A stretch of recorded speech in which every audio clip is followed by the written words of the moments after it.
je vais vous le rappeler pour ceux qui ont oublié, c'était de nationaliser le banc de touche. Il est toujours dans sa lignée de nationaliser le banc de touche, de faire confiance aux entraîneurs nationaux. Quand nos entraîneurs nationaux sont qualifiés, ils ont des diplômes, ils ont des qualités énormes.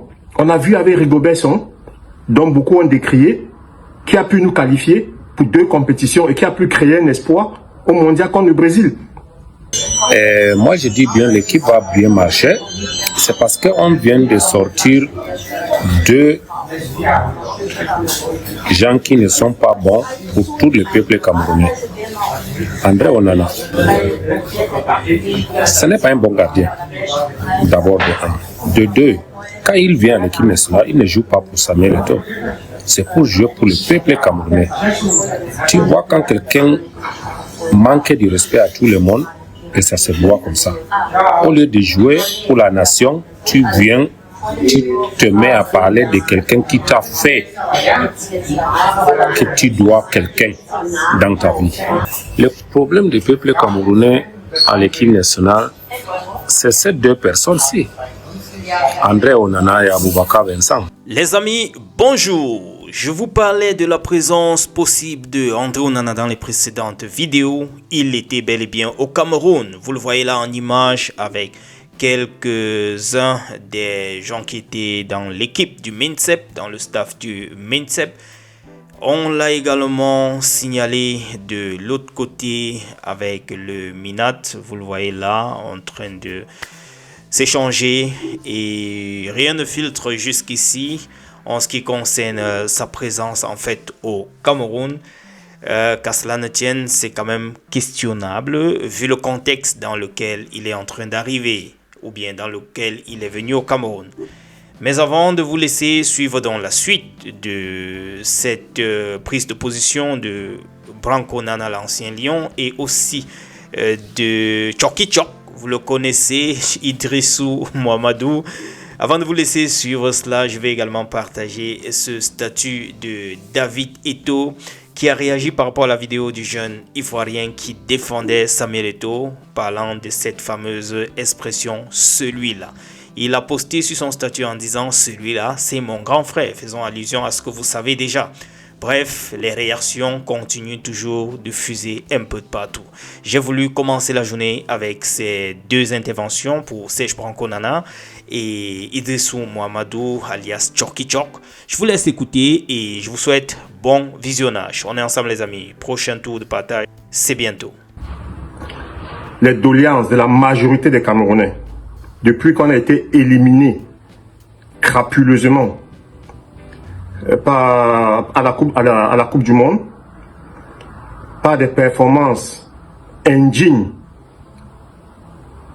des Lions de la hauteur que le Cameroun a pris dans le monde du football. C'était des performances odieuses, vraiment décevantes. On était la risée du monde. Donc, merci au président de l'Africafoot d'avoir viré Mabrice, car c'est ce que j'appelle, c'est ce que je demande, c'est ce que je souhaite et c'est ce que je dis ici depuis très longtemps. Et je suis persuadé que si on avait viré ce Mabrice avant les playoffs, là où on a été battu par le Congo, moi je suis persuadé qu'on serait qualifié aujourd'hui. Parce que quand on voit ce même Congo qui n'a pas pu s'exprimer contre nous, et qui allait montrer tout l'étendue de son potentiel contre le Nigeria. Ça veut dire que notre équipe a un fond, notre équipe a des qualités, nos joueurs ne sont pas si mauvais. Mais il manquait un entraîneur qualifié, un entraîneur qui peut les booster. Moi j'ai toujours dit que nos Lions ne se battaient plus. Il n'y avait plus la discipline, c'était la débandale, ça allait dans tous les sens, chacun voulait faire ce qu'il voulait. Chacun était devenu star dans son coin. Aujourd'hui, je suis content parce qu'on a mis un staff national. Et comme je le dis toujours ici, la priorité du président de l'Africafoot, dès le début de son mandat en 2021, je vais vous le rappeler pour ceux qui ont oublié, c'était de nationaliser le banc de touche. Il est toujours dans sa lignée de nationaliser le banc de touche, de faire confiance aux entraîneurs nationaux. Quand nos entraîneurs nationaux sont qualifiés, ils ont des diplômes, ils ont des qualités énormes. On a vu avec Rigobert-Song, dont beaucoup ont décrié, qui a pu nous qualifier pour 2 compétitions et qui a pu créer un espoir au mondial contre le Brésil. Ça sert à quoi d'avoir des entraîneurs expatriés qui viennent prendre 50, 20, 30, 40 millions et qui ne nous sert à rien. Vaut mieux mettre un national qui aura la fibre patriotique et qui va entraîner déjà avec le cœur et qui va entraîner comme si c'était sa vie qui en dépendait. Donc je suis très content, je suis satisfait de la nomination du coach Pagou Belinga que j'ai réclamé ici il y a quelques mois. Ça fait que le président de la FECAFOOT, quand même, j'espère qu'il m'écoute de temps en temps. Même pour quand certains disent qu'il n'écoute pas, il n'écoute pas. Il aurait pu nommer un staff européen. Mais il a fait quoi? Il n'écoute pas. Il aurait pu nommer un staff européen. Mais il a fait confiance à un national, à un Camerounais. Donc il faut féliciter cela. Maintenant, je vais revenir sur la liste. Bon, je ne vais pas tirer sur le ministère des Sports parce que, une fois avoir pris les rênes de Lions indomptables depuis 2 ans, on a vu que c'est la débandade, c'est négatif. Les résultats ne suivent pas, les résultats ne sont pas là. Donc c'était normal que la présidence de la République, que le chef de l'État redonne les rênes de la gestion du football camerounais à la Fédération camerounaise de football. Quand on avait fait croire au président que l'équipe marchait mal, que Rigobert était nul, je pense qu'aujourd'hui le président ou la présidente de la République s'est rendu compte qu'on l'avait berné. Il fallait que certaines personnes au ministère, au cimetière, dont le moustachu prennent les rênes pour pouvoir gérer les voyages, les billets d'avion, les hôtels, comme ils ont fait, comme on a vu là dans tous les sens. Dieu merci, le résultat n'a pas suivi. Je ne souhaitais pas la défaite des Lions. Mais quand quelque chose est mal géré, on ne peut pas s'attendre au résultat. Quand vous avez des amateurs, qu'on met de gérer des professionnels, ça ne peut pas marcher. Laisser des professionnels gérer des professionnels. Samuel Eto'o est un professionnel. La FECAFOOT aujourd'hui a des dirigeants, a des personnes professionnelles à sa tête.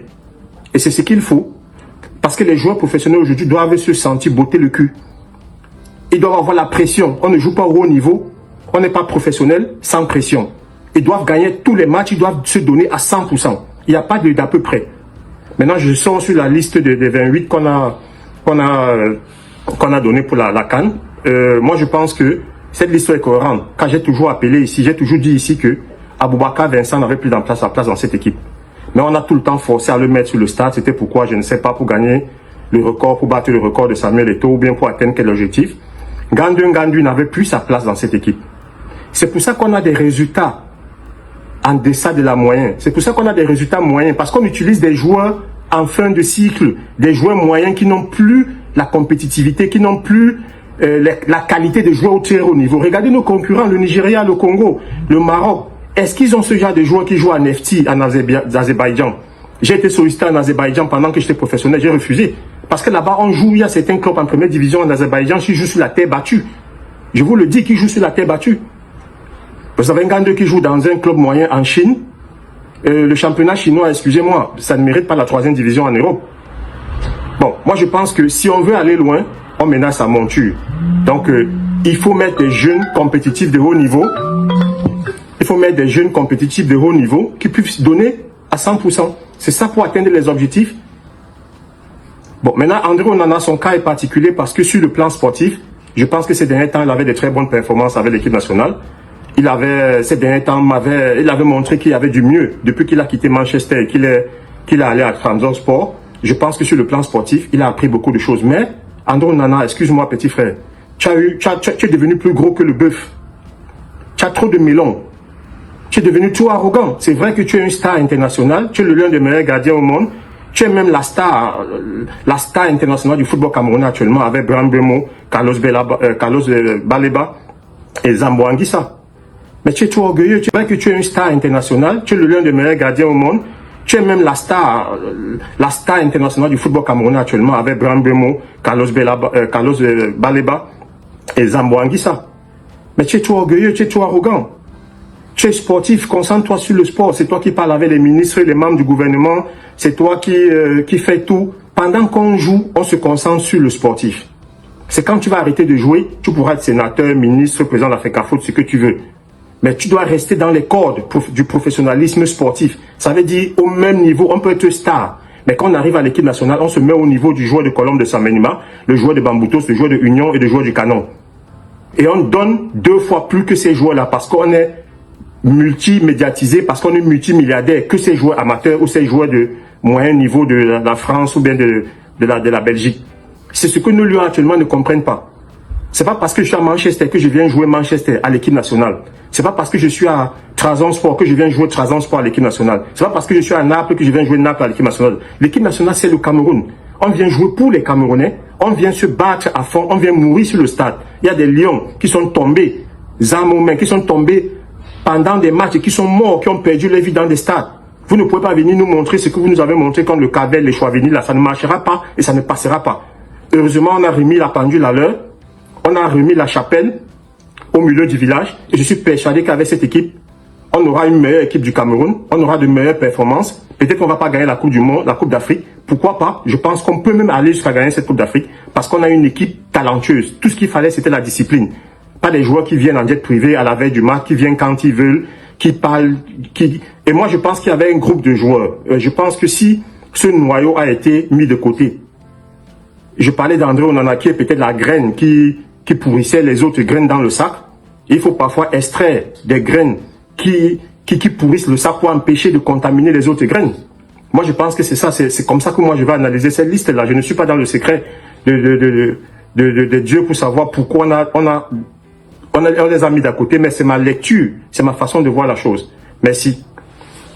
Bon, le continent, les gens qui m'écrivent pour me demander qu'est-ce que je pense de ce qu'André Onana dit ou bien quoi. Bon, moi je ne réponds pas à ces conneries-là, tu vois, ça c'est les conneries. Et moi je dis bien, l'équipe va bien marcher, c'est parce qu'on vient de sortir deux gens qui ne sont pas bons pour tout le peuple camerounais. André Onana, ce n'est pas un bon gardien, d'abord de un. De deux, quand il vient à l'équipe nationale, il ne joue pas pour Samuel Eto'o. C'est pour jouer pour le peuple camerounais. Tu vois quand quelqu'un manque de respect à tout le monde, et ça se voit comme ça. Au lieu de jouer pour la nation, tu viens, tu te mets à parler de quelqu'un qui t'a fait que tu dois quelqu'un dans ta vie. C'est pourquoi moi je pense que l'équipe, ça va fonctionner, puisque pourquoi ça ne fonctionne pas? Même avec eux, ça a un peu fonctionné, mais c'est eux le problème de groupe. Le problème du peuple camerounais à l'équipe nationale, c'est ces deux personnes-ci. André Onana et Aboubakar Vincent, c'est les deux qui met le problème dans l'équipe nationale, qui font toutes ces polémiques. C'est les deux joueurs-ci. Quand vous venez à l'équipe nationale, vous ne venez pas jouer pour Samuel Eto'o, vous ne venez pas pour conquérir à Samuel Eto'o. Vous avez tout ce que vous faites dans vos vies de football. Vous ne devez jamais être comme Samuel Eto'o. Jamais quelqu'un de vous là qui va prendre d'abord une seule ballon d'or. Une seule ballon d'or là. Jamais de vous deux là que quelqu'un va prendre. Donc au lieu de faire pierre au peuple camerounais, vous venez pour faire la polémique pour que ça tombe sur lui. Voilà la conséquence. Je suis très content. Et d'abord, moi, quand je vais parler d'abord de André Onana, vous allez dire que Idriss, toi, tu es méchant. Ouais, je vais être très méchant. Puisque André Onana, c'est un malhonnête que j'ai jamais vu dans tous les joueurs que j'ai vus à l'équipe nationale. Il est le seul malhonnête. C'est parce qu'il sait comment bien faire. D'abord de un. De deux, parmi tous les gardiens que l'équipe nationale du Cameroun a eu, dans mes propres yeux, dans tous les certains yeux du peuple camerounais, André Onana, c'est le dernier gardien que tout le Cameroun a eu de bons gardiens. Un faux gardien comme André Onana, je n'ai jamais connu.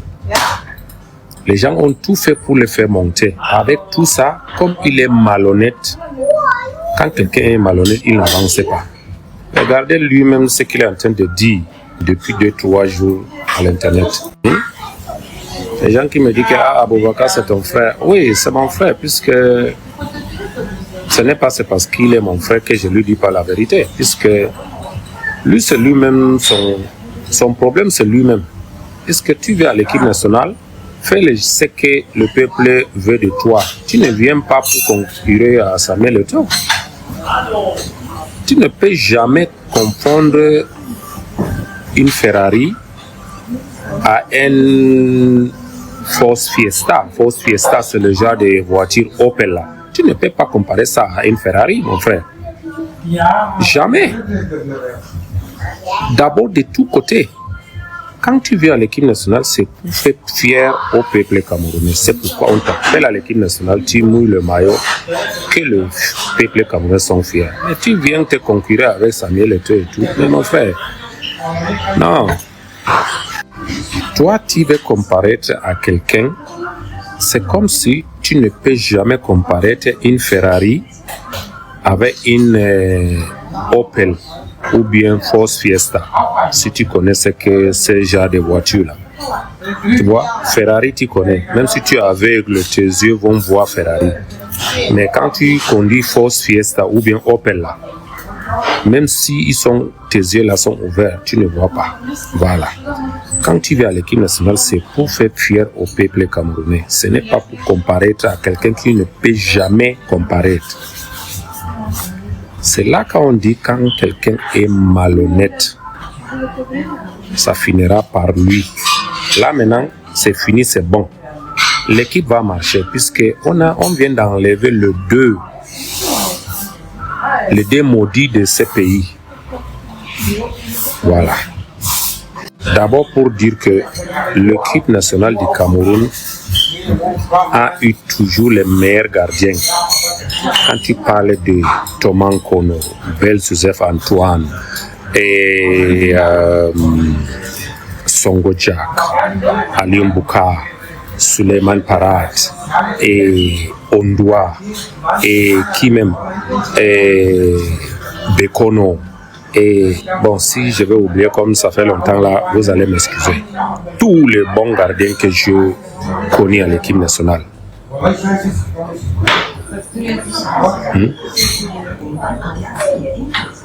Toi, Onana, tu viens parler.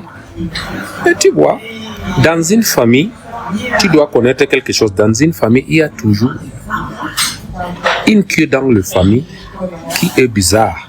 Donc, dans toute la famille de l'équipe nationale, tu es là le seul Onana.